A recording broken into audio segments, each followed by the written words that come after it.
Les résultats des tests menés par la société britannique Soko se sont avérés positifs. C'est en 2014 que le gouvernement congolais avait amorcé une étude sismique dans le parc des Virunga, la réserve naturelle la plus vieille du continent.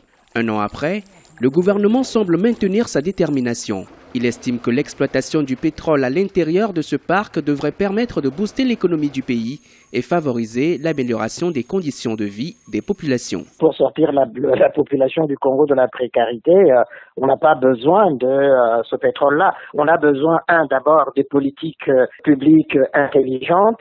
C'est incroyable, on peut chercher le pétrole ailleurs, à RD Congo. Déjà, il y a des gisements de pétrole. Banana du côté du Bas-Congo. Donc ça n'apportera strictement rien à la RD Congo.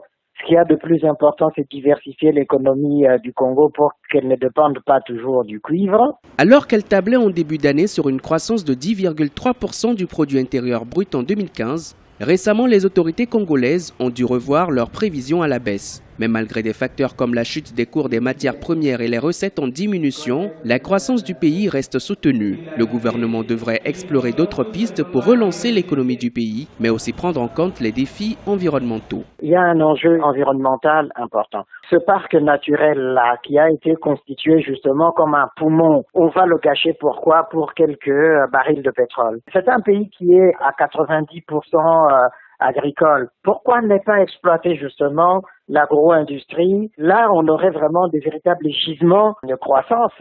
Je crois effectivement qu'on a tort de ne pas exploiter l'agriculture en RD Congo. Avec une bonne gestion, certains économistes estiment que le parc national des Virunga peut à lui seul générer plus de 100 millions de dollars chaque année. Ces fonds peuvent provenir des activités de la pêche sur le lac Édouard, de tourisme, en plus des services écologiques et récréatifs qu'offre la forêt et ses ressources biologiques et géologiques. De son côté, l'UNESCO a mis en garde, une quelconque activité d'exploitation d'hydrocarbures serait une entorse aux dispositions régissant les patrimoines mondiaux.